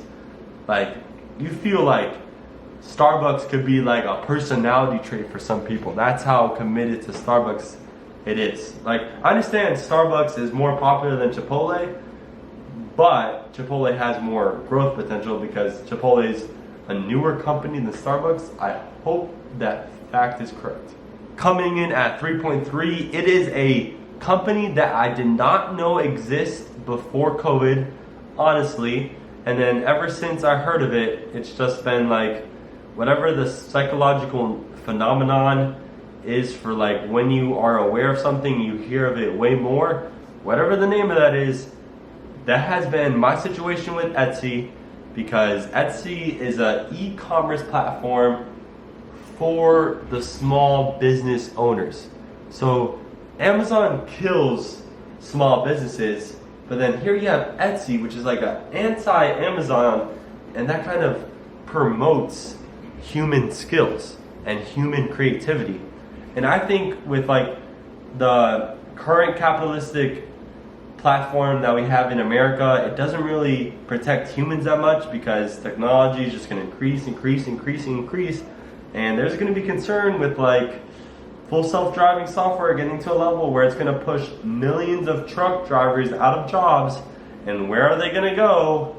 Well, at least a few of them. I don't know what about the others, because they could retrain, I guess. They could attend college again and go into the engineering field, but at least there's some comfort in me knowing that I'm investing in a company where a few of those truckers can start to apply their creativity skills and their random ideas while driving on the road to different products that they can sell on Etsy. And Etsy, I feel like it has a really niche kind of purpose. Like, its competitors are obviously all other e-commerce sites, but I just love Etsy for its one purpose, and it does that one purpose so well. So when I talk about like beautifully designed apps like that, those are the apps I want to invest in. Like, there's some really ugly apps out there. Like, I gotta say, like, Walmart's app is kind of ugly. Amazon's app is so ugly. Like, Amazon's app is gonna get a refresh one day and it's gonna look so modern. It's gonna be like trending on Twitter.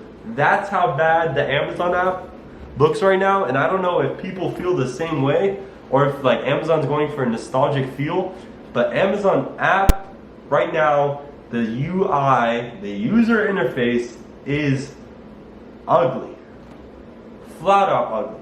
But you use Airbnb, peaceful, you feel like the sun is shining on you. You go into Etsy, you feel like birds are chirping in your ear. You just feel like this giddy feeling inside your heart scrolling through all these small owner shops. And my girlfriend's aunt owns an Etsy shop, and she makes like really time intensive sculptures that are actually like mind blowing when you see them in person. I'm like, I would pay $100 for that if it was like a One Piece character, which is like a show I'm watching right now. But let's say like you're a fan of any single show out there, my bet is that you should probably go to Etsy first, then any other e-commerce site, to find something that you would want to purchase. Maybe it could be like a bookmark or a card or a sticker, or in my case this week I bought a 3D model of SpaceX's Starship. And that's not the first thing I bought at Etsy. I'm gonna buy more things on Etsy because I just love the site and I actually like supporting other direct humans. Even though I'm sure there's some mid-sized businesses sneaky on there on Etsy, I think probably the majority is just one or two people making the products, and I can highly respect that. This next company is honestly the first company that I have zero personal conviction in. And this stock is Microsoft. It's like 3% around there for me. And Microsoft is just an investment in the people that are currently working at Microsoft. And by the way, just for like a social ARB information little segment on Microsoft, my current school, FSU, has like 40,000 current enrolled students. Every single student has a MyFSU account, and that MyFSU account is hooked up right now to the Microsoft Outlook email system. So I am literally using a Microsoft product without like consent at all. Like, I didn't choose to use Microsoft, I'm just using it. And I feel like that's gonna be the same way for a lot of like high schoolers during the COVID era. They're like, I had no choice but to use Microsoft Teams when my school went virtual. I mean, I know there's Zoom, I use Zoom, but some people that I know use Microsoft Teams. So there's a way of Microsoft Teams. Microsoft literally makes software for every single PC. I'm probably gonna get a PC in the future that's gonna run like Windows 11. I think that's the newest software that's like just rolling out right now. And I don't really know any big revenue segments for Windows. I already mentioned Microsoft Azure, which is a cloud service platform. Not too knowledgeable on that topic, if I'm going to be honest. I'm not a erudite on Amazon Cloud Services or Microsoft Azure. I know it's there. I know it makes a ton of money. I don't really see like future growth potential in it really. But Microsoft, one of my teacher's friends worked for Microsoft. He was really passionate about the company, so he believes something's going on there in the future. So I'm gonna invest in a tech company with dividends. That's what my Microsoft investment is. Like, I'm not gonna sell it. Like, that's not what I'm trying to say. I'm gonna keep it for like 5 years, because I should have all of these stocks in the next 5 years. If not, I'll let you know which ones I drop and sell. But I'm not gonna like ever put Microsoft in my top 5 unless something sticks out to me, because right now it's kind of the most meh and kind of questionable ones of like the FANG group for me. And then the next one is Facebook, another FANG stock, and Facebook has been looking iffy recently because a whistleblower out of Facebook said that Facebook kind of, like with the algorithm that they have on Instagram and actual Facebook, it kind of pushes for excessive hatred and excessive polarization. And this has been known. There's a literal whole documentary on the dilemma of Facebook mainly, called The Social Dilemma, on Netflix. It released last year. It's a really good documentary on the negatives of Facebook. I don't feel good investing in Facebook either, but it's such a high margin business, super profitable right now, and it's only like 10 years old. Like, barely, is it like 13 years old? Like, it's a really new company. Facebook also owns Oculus, and I feel like Facebook has the biggest ticket to the metaverse. Because like, I understand that Ethereum is going to be the metaverse. I'll talk about that in the future. And what I mean by the metaverse is just a virtual world that you plug yourself into with a Oculus headset, because Facebook owns Oculus, which makes VR headsets. And Facebook is gonna put you into the metaverse and put advertisements left, right on your 360 virtual world field of vision.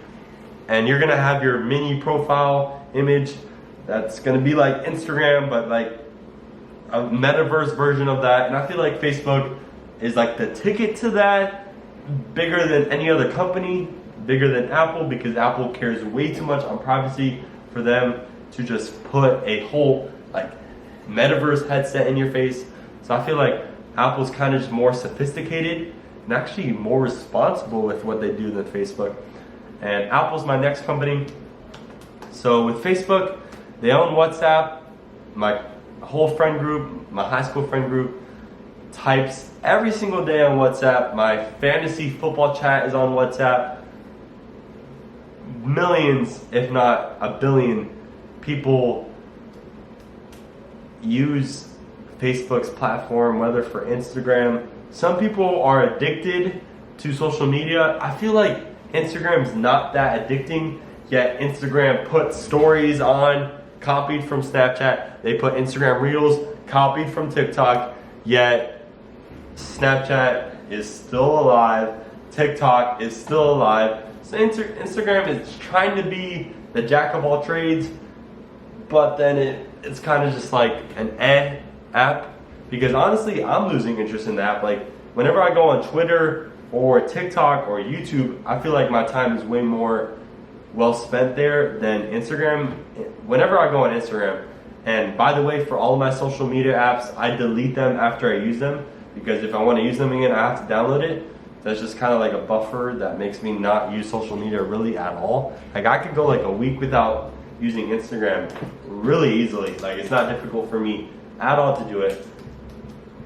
I mean, I download it occasionally to watch like one person's stories. That's really it. And I post maybe like once every 4 months, maybe once every 6 months, just because I want to. And I don't really care too much about the likes. But yeah, that's Facebook. My next investment is Apple, and I've been an Apple sheep for such a long time. And when I'm talking about investing in Apple, I do not want to ever see an Apple card. Please, Apple, you had your opportunity to buy Tesla. If you're releasing an electric car, I guess you could still do it in 3 years because most car companies are still going to have a majority ICE car fleet. And ICE car means internal combustion engine. So they're still going to have a bunch of gasoline car products rolling off their brand new manufacturing plants in like 2024. And then Apple could still release an electric car and it's still going to do well because it's Apple. I really don't want to see that. But Apple, it's all about the ecosystem. I'm all in on the ecosystem. I've been all in, baby. I was the first one to have AirPods in 2016. And now that product has been like the most famous headphone in the world. They just released the AirPods version generation 3. Apple just released AirTags, a beautiful like Bluetooth device tracker that fits perfectly in the walled garden ecosystem. Subscribe to Apple Music. Probably the only subscription that I would have permanently, like the hardest one to get rid of, honestly, other than maybe like Tesla wireless connectivity premium package. If I had a Tesla, that's also like $10 per month, but I don't have a Tesla, so like I can honestly get rid of Netflix because I could watch things illegally, piracy of content. I don't know if I should say that. But for Apple Music, I don't want to go on YouTube or Spotify where I don't get the choice really of my own songs without ads. And that's just not as nice. Apple has Apple TV Plus. I watched a couple of their own shows. I'm like, it's good to see Apple investing in the service market because I think their hardware pretty much peaked out in sales. Not because it's not getting way better. Like, the iPad Pro has like a M1 chip, like 120 hertz. Like the current iPad right now is such a beautiful product. I have the 2018 one right here. I have the iPhone 12. I have my MacBook right here. I have a HomePod, which is a discontinued product. Actually, right there, you can see it. So I'm all in the Apple ecosystem. I actually want like a yellow HomePod mini, which Apple just announced. So I'm probably gonna buy that. I'm probably gonna buy an AirTag very soon. I'm all in the Apple ecosystem. I'm chilling in the products. I love Apple's like mission as a company. I don't know what their actual mission statement is, but just as a company, they just match software with hardware in such a majestic way. Those were my top 12 selections, top 11 if you don't count the S&P 500 index because that counts 500 stocks. So I'm going to tell you the rest of my companies that I own. Give me a second. All right, after the FANG last trio of stocks, Microsoft, Apple, Facebook, they kind of interchange sometimes weekly because they're so close. But here we have Nike. And I want to invest more in Nike. I just have zero income right now, zero. So the reason I love Nike is because not so much about like the athleisure like term and that people like love athleisure so much now. Not because of that. I mean, people love the Nike brand. Like I was in cross country in high school and I had some people on there just were like Nike tryhards. Like whenever we went to a mall, they were like, where is the Nike store? Nike store, please. I don't think there's anything special about their running clothes, but their running shoes, ooh. Their Nike running shoes have gotten elite over the last 5 years. I currently have a $150 pair of running shoes called like the Nike Next Percent Tempos, and there's an even more expensive version than that, like the Vaporflies for like $250 with like a carbon foot plating. If you're into running, like you actually are a real hobbyist of running, then you understand the love for Nike running shoes, and no other running shoe company is close to like the elites and superior feel that you get with Nike. And Nike has really good software development.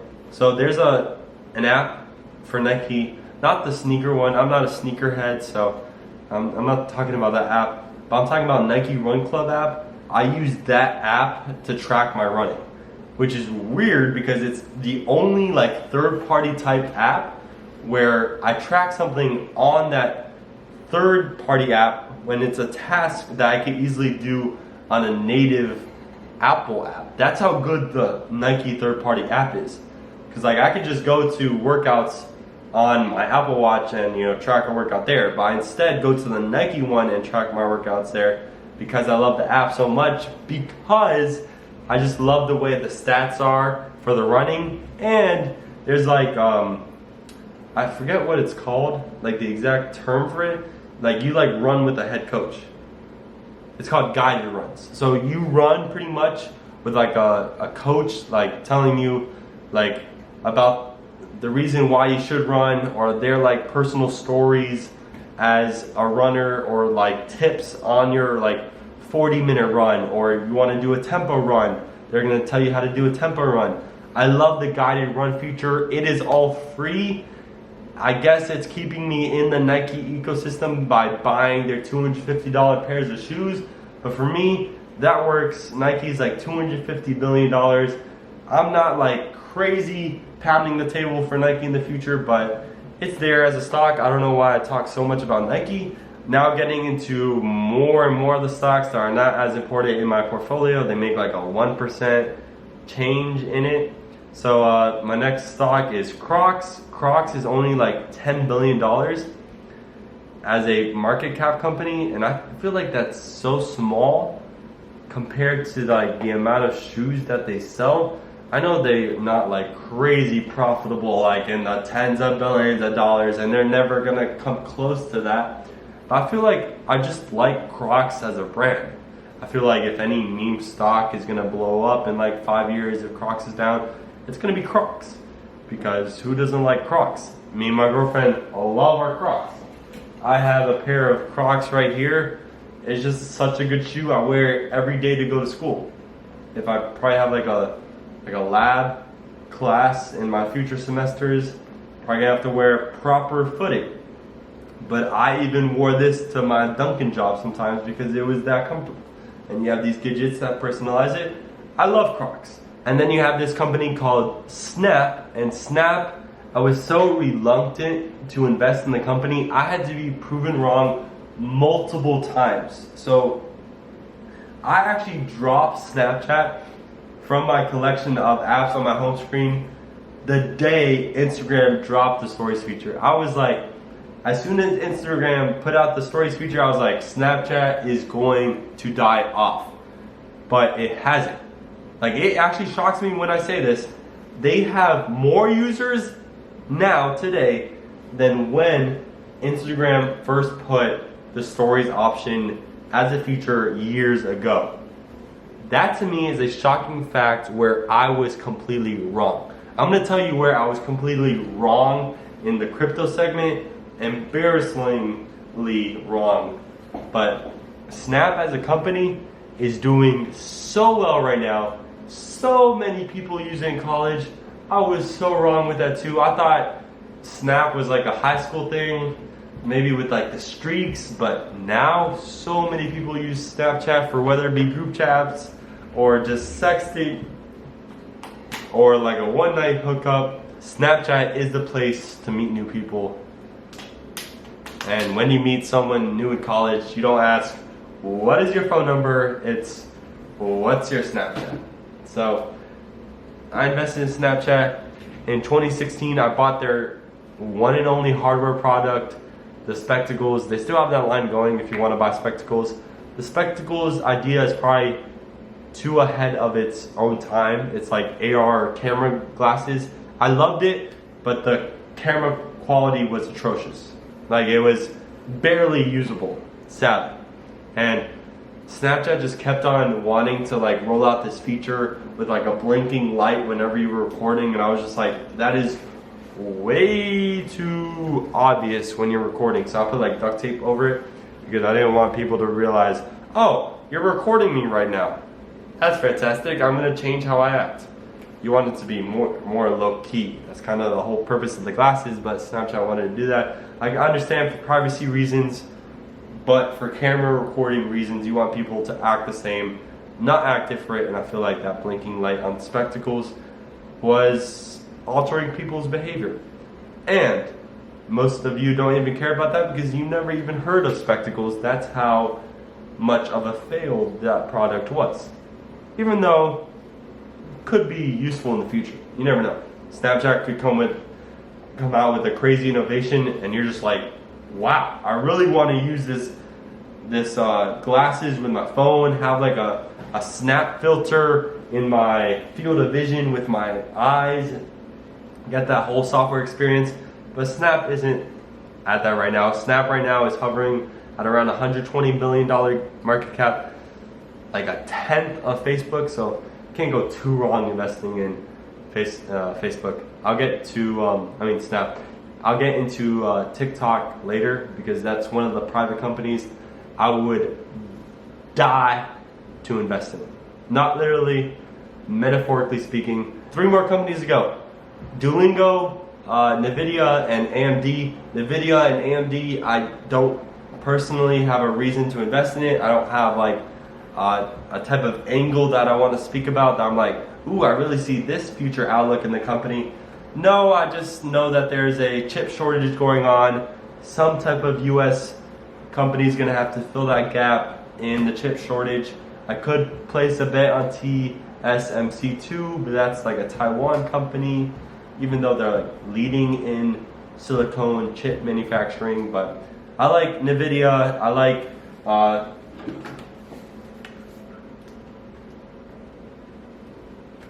AMD. This laptop right here, there you have Microsoft and you have a Ryzen chip. Ryzen is produced by AMD. I know AMD chips are inside like the Tesla Model S and X, like the refresh ones, for example. So I understand AMD and NVIDIA chips are everywhere. They could be a play in some type of AI future or autonomous driving cars, and there's going to be millions and millions and millions of cars needing high performance chips.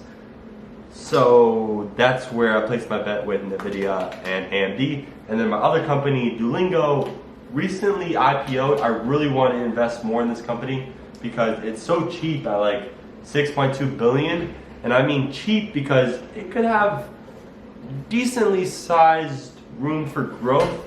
Like I understand it's just an app, but like isn't Netflix just an app too? And so is Spotify, and they're worth multiple billion. Let me see how much Spotify is worth, because I feel like that is almost the cap for Duolingo right now. So Spotify is worth $47 billion, and Spotify has like zero upside, especially since Apple is its main competitor, and I like Apple's side more than Spotify, even though Spotify is really good at podcasts. I'm not invested in Spotify for a reason. Apple's probably going to beat you if you're competing, except in the car, because Tesla would be better. Anyway, Duolingo is like 6 billion. I believe it could be like a 2-3x maybe in like 5 years, because they have Duolingo Plus, which is its paid tier of the platform without ads, and you also have Duolingo for free with ads.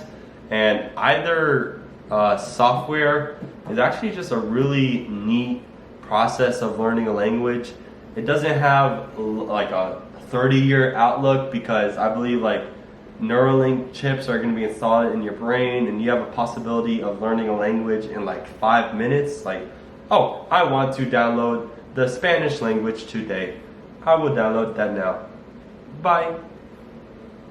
And you're just taking like a nap for 5 minutes. I don't know how it would work, but you could just learn a language just like that, or learn the translation for something like that. Like let's say you travel to Spanish.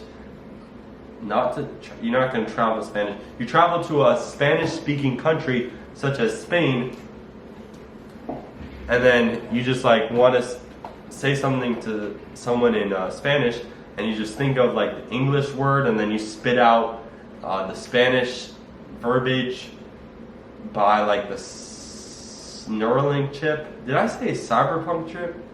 I meant the Neuralink chip. So the Elon Musk Neuralink chip kind of kills this company after that is developed. But for the time being, most people aren't thinking about like 20 years ahead. So I think this company could be a good investment, at least to get to like 12 billion in market cap. That can't be too hard. And for Duolingo, I can easily see all like high schools and universities just switching to the point where like if you get a Duolingo credit, they're just going to give you like the language credit at a high school or a university, because Duolingo is that good. That's where I'm learning how to say ¿qué tal in Spanish. And those were like my 17-ish companies that I'm invested in right now. I am looking at a couple public companies to invest in. That would be like Lucid and Affirm right now. I'm really considering investing in both of them. And they're not private, I mean they're public. So if I get cash, I might invest in those two. We see if I own those two in the future. Now we're shifting to a newer section where I'm talking about private companies that might IPO and become public companies in the next like 1 year to like 5 years.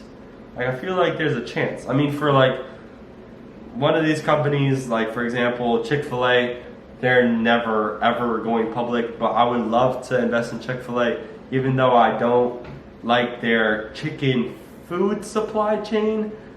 People love Chick-fil-A way too much for me to ignore people's passion for Chick-fil-A. Anyway, talking about all these private companies that I would love to invest in if they went public. SpaceX, Starlink is number one. SpaceX has invented pretty much reusability of rockets. Right now, they're only reusing stage 1 of the Falcon 9. They're currently developing right now in like the mosquito environment in Boca Chica, Texas, in Starbase. They're developing a 100% reusability rocket called Starship, which reuses not only stage 1 but also stage 2. Extremely difficult. It's going to be the most powerful rocket ever on Earth. I understand that it uses fossil fuels, but that's okay because Tesla is taking us to carbon neutral way faster than SpaceX is taking us away from it. And also SpaceX is going to make us a multi-planetary species. How can I not support that mission? Because I want to go to the moon and Mars in my lifetime. I am going to step foot on Mars in my lifetime. I am right now 19 years old. That actually feels really good to say that, because I feel like I could be 60 years old. That is in 40 years from now. So much innovation gonna happen in 40 years. Like 40 years ago, the internet was barely a thing. I'm honestly not even certain in like 1980s the internet was a thing. Like I understand the dot-com bubble was in like 2000. That must mean the internet was existing for a couple years before that. I don't know how before, but like Uber, Netflix, Bitcoin did not exist like 20 years ago. Neither did Tesla. So we're going to Mars within the next 40 years. Honestly, think that the first manned mission to Mars is going to be in 5 years, and 5 years from 2021 would be 2026. I want to say in 2026 we're going to have our first manned mission to Mars. It actually could be earlier than that, and that makes me excited because I want to be proven wrong. But then it's going to take a bunch of years to get more proven tests of reusability, bring down the cost with economies of scale, and that's going to make it for the average person to be economically feasible to save up and go to space and land on Mars and survive. Like that's so exciting, and that's only actual like potential reality thanks to Elon Musk and SpaceX. We also have Blue Origin trying to tackle the same problem. This is Jeff Bezos' space company. Blue Origin's working on rockets. I would love to own Blue Origin stock too, because I think it's going to be great for 10, 20 years. But Blue Origin's never really going to go public, I don't think, unless they really struggle with money. But then on the other hand, Jeff Bezos is like infinity money printer. So, but Starlink needs a lot of money, and SpaceX needs a lot of money to go to Mars. So they actually might go public. Elon Musk said that he might consider taking Starlink public, and those are Wi-Fi satellites are sent to space, so you can get Wi-Fi anywhere on Earth for $100 per month. Right now, if you buy like a $500 like mini dish service that like melts snow, that type of product exists right now. And I guess this will be like a perfect 1 minute like entry point where I could talk about my future Elon Musk home. So like I'm gonna have like a Neuralink chip, and I just got to the home via a Boring Company tunnel, or most likely my Model Y. I don't know, why did I just say that? I'm probably not going to be using the Boring Company tunnel too much unless I go to Las Vegas, where it actually is right now, or like another major city where that the Boring Company is its main transportation hub. So here's my dream Elon Musk home. I have a home. It has a Tesla solar roof on top, so not just like the regular basic traditional panels. Tesla's gonna figure out how to finally produce the Tesla solar roof. Then I'm gonna have a Tesla Powerwall, like 2 of them on the side of the house. I'm gonna have a Model Y and a Cybertruck. Those are gonna be my 2 cars. So I got solar panels, a Powerwall, and a car. My car is running on the sun's energy. How awesome is that? And then I'm going to be connected to the internet from Starlink satellites. You already see the list right now, the other companies I would love to invest in if they ever became public. The Boring Company is literally a boring company. Like, it doesn't excite you to invest in it. If it became public, it would probably honestly be worth like $22 billion right now.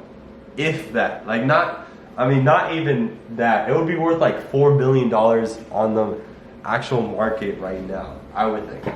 Like in between 4 and 22 billion. That would be my range.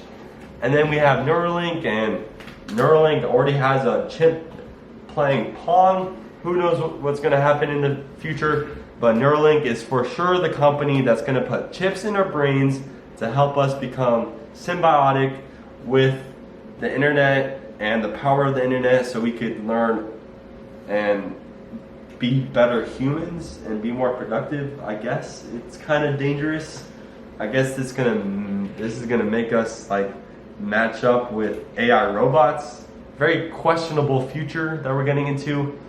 I mean, we got like Tesla that makes us feel good, but on one hand they're developing robots, and Elon Musk also has Neuralink chips. So Elon Musk has his hands in like everything. And this company actually has a chance to IPO very soon. It's Discord. Discord was valued by Microsoft at around $10 billion. Microsoft pulled out of the deal. If Microsoft bought Discord, I never even mentioned this in the Microsoft part of the video, that they own like LinkedIn and GitHub. Like, those are pretty important platforms, even though I'm not on them yet. Discord is an online social platform, pretty much where you could talk to other people, usually for gamers, but it's been opening up more and more to like general audiences. And in Discord, my friend group adores Discord. They've been using it for years, and I would love to invest in this company if it was public. My next company that I would love to invest in is TikTok, and TikTok is a no-brainer.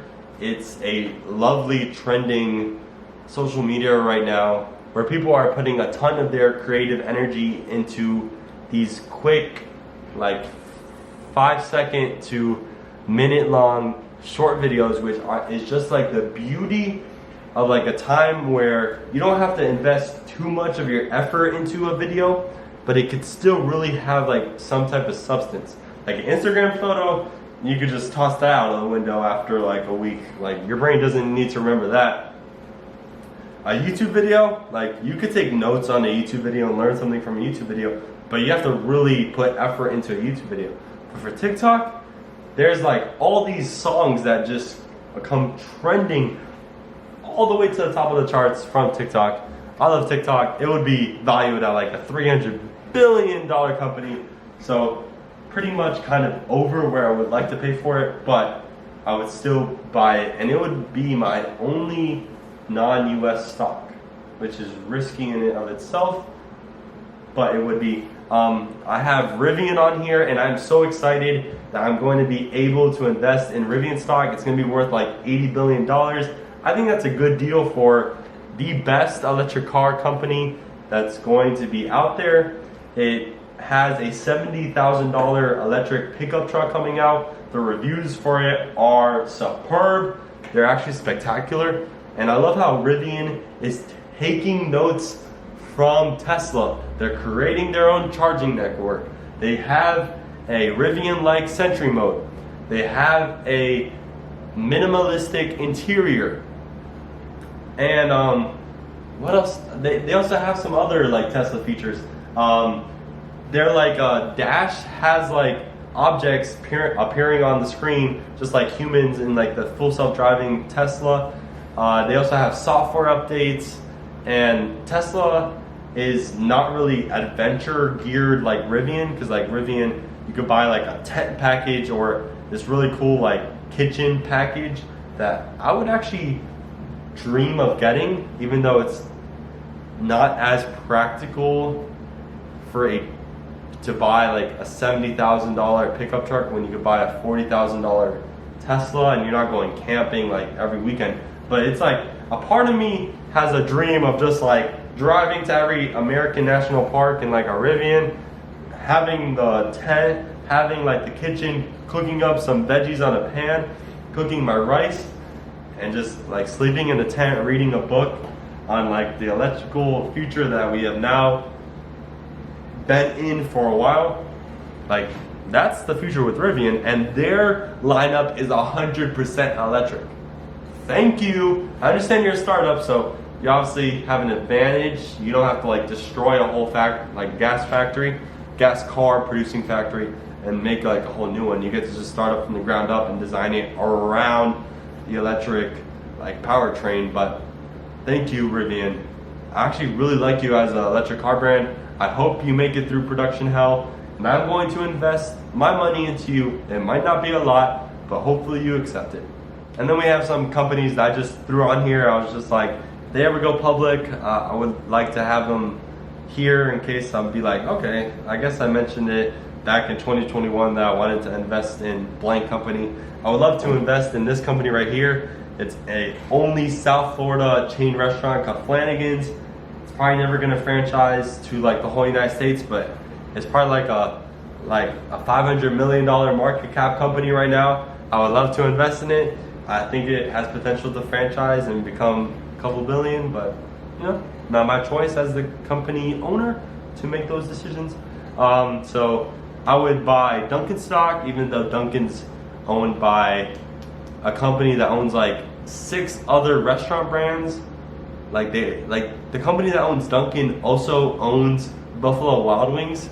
In what world is that like a benefit to Dunkin'? I'm not too sure. Like I really don't know. Then we also have Ryzac because they own Code Academy. I like Code Academy as a platform. We have Reddit, a neat social media that's known for getting to the bottom of things. And then we have Sweetgreen, that's kind of fast casual, that's even more like sustainable than Chipotle. And I think Chipotle is like sustainable enough. It's even more healthier foods. So there's Sweetgreen. We are really into this video right now. A ton of minutes in. Gonna be a pain to edit. I'm now at my crypto portfolio now. Let's see how much I could make through this. So my number one crypto holding is Ethereum, 53.7%. I know crypto is in a bull market right now. Everything is flourishing like at the time I'm talking about it. So it's so easy to be bullish, so easy. But I remember, I was there. I saw like Bitcoin hit its 20,000 peak for the very first time. That's when I really got into Bitcoin, that bull run. And then I was in that bear market. So the benefit of that bear market was that I bought crypto in that bear market. So I've seen that crypto like 5x, but that bear market was so long and so dreadful. I'm not like, oh, Ethereum's so programmable compared to you, Bitcoin. Bitcoin's, you're like a fossil because you're like 10 years old and I'm getting my 2.0 upgrade this year, so haha. No, I understand Ethereum's like point of stake and Bitcoin's point of work, and some of that point of work energy is from fossil fuels. That I know, but Bitcoin, you need cheaper energy, and cheaper energy year over year is becoming more and more renewable. Wind and solar is getting cheaper and cheaper. And if you have companies like Square working on Bitcoin and not Ethereum, that says something. Even though Ethereum has seen the flower blossom of NFTs, kind of like the first use case of Ethereum. Like you could buy a digital asset, and I know a lot of people are like, what's the point of this? But if you've seen like this latest Pokemon card collection boom, like I know someone who collects Pokemon cards, and Pokemon cards is literally just a physical card. But what happens if it's backed by a blockchain and you have a piece of code saying that you own blank artwork? Like I was listening to a Joe Rogan podcast, and Joe Rogan is vehemently against NFTs, but they were talking about how like someone can own a moment of Joe Rogan and Elon Musk like smoking a blunt, and I would love to own that moment as an NFT. I don't have nearly enough money to own that NFT if like only one was produced, because honestly that NFT would go for like millions of dollars, sadly, so that automatically takes me out of the market. But I would love to buy NFTs. It's just such a neophyte marketplace that I don't want to get in there with me only owning like 2 Ethereum right now. Like that's not enough to buy like a hefty NFT. Even though I think NFT has a really cool future, Shiba Inu is a fraud. One of the first things I talked about in this video.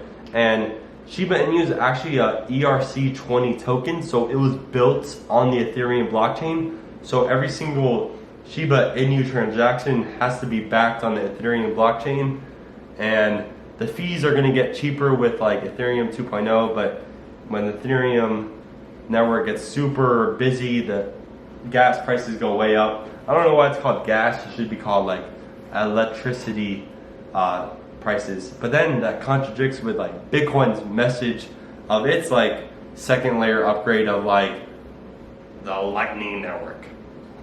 So I like Ethereum for the capability of you building things on its platform. If I had to make any business right now, it would be some type of business with Ethereum. I just don't know what it would be. Like if I had this genius idea, I would assemble like a team of coders and I would build something on Ethereum. It could be right now like an NFT collection, because people are making millions off that. Like a 12-year-old made like millions of dollars off of his own NFT collection, so I guess I could do that. But I'm looking for something more impressive, I guess.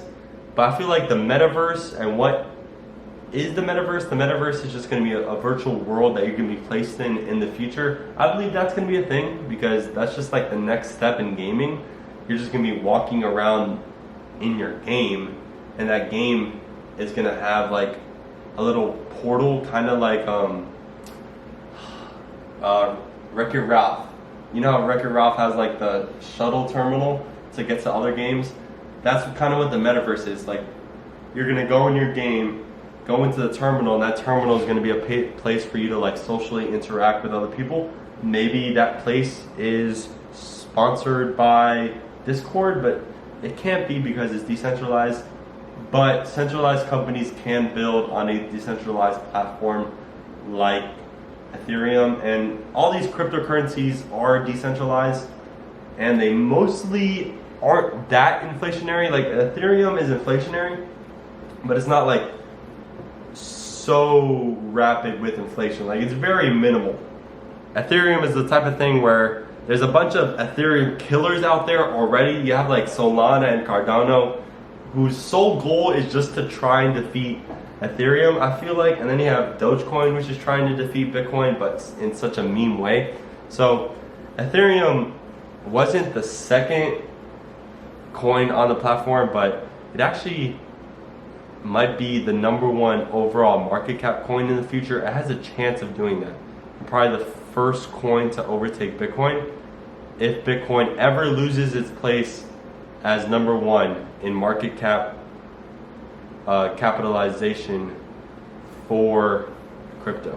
Bitcoin is the first ever cryptocurrency, and its founder is unanimous Satoshi Nakamoto. Are we ever gonna find out who the founder is? That's the real question. But Bitcoin is famous for having a 21 million coin market cap in supply. Right now it's around like 17 million coins currently in supply, even though like 2 million roughly is already lost because people have lost their keys and lost their Bitcoin in like attacks, or just forgot that they had Bitcoin. So Bitcoin only probably has like 14 million in circulating in supply right now. Even less is like trading right now. So Bitcoin right now is super deflationary. Like there's barely any inflation to Bitcoin right now. And at like 2140, I think that's the date where all mining stops for new Bitcoin. It's only like the transactions where you could make Bitcoin from if you're a miner. I think Bitcoin has potential to be used as a currency, but it's more likely only going to be a store of value where you buy into this collectible as a crypto backed by a decentralized blockchain, because you can't really trust the US government anymore, because the US government has a infinite dollar printer, and you're really gonna trust humans, politicians who can be persuaded by lobbyists into doing whatever the lobbies want instead of what they actually want. So I can't really trust politicians to control our money supply, especially with the inflation 5% this year.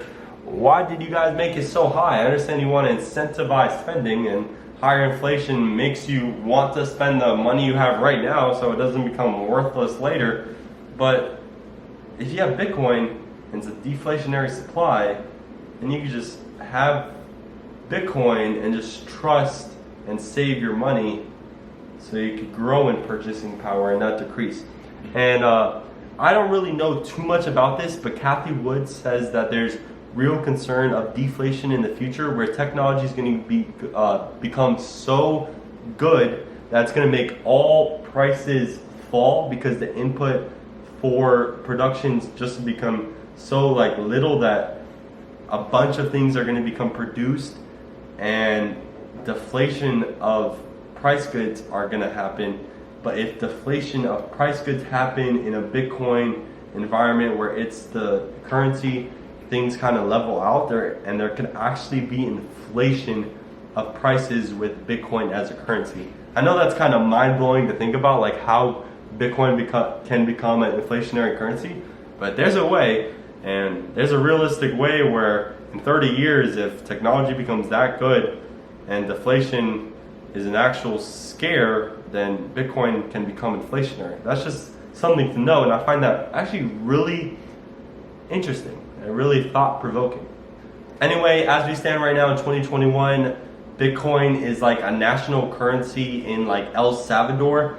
I don't know too much about that, but Bitcoin just makes so much sense. Like, why does each country have their own currency and we can't just agree on one currency that isn't backed by any single government, but it's backed by these computer chips that don't have any personal bias? They just do all these complex mining problems off of electrical energy from like the sun or wind, and that's almost like a deflationary currency, and we could send it to each other with like a layer 2 solution, like the Lightning Network, which really doesn't exist yet. But Bitcoin just makes so much sense, and Ethereum does. Its use case right now is a little iffy. Like, I could send you Bitcoin, and a couple months ago I could have bought a Tesla with Bitcoin, but what else can you buy with Bitcoin right now? Not really anything. Is it ever going to become a currency that you can use? Because Ethereum can essentially become a currency too, but it wasn't the first cryptocurrency. So is Bitcoin only number one because it was the first cryptocurrency? That's also a real question. And then if that's true, then that kind of makes it that it shouldn't be number one, because if it was just number one, software iteration should make whatever cryptocurrency with the best software become number one. That's why Ethereum has a chance to overtake Bitcoin, because Ethereum is arguably like crypto 2.0, and I can mention Cardano's crypto 3.0 with like proof of stake now, and then Solana has like proof of time, which is another type of consensus protocol. So my knowledge with crypto, I think, is enough, but I don't really know the specifics of any crypto outside of Bitcoin and Ethereum. And I think that any crypto you invest in outside of Bitcoin and Ethereum is a complete lottery pick.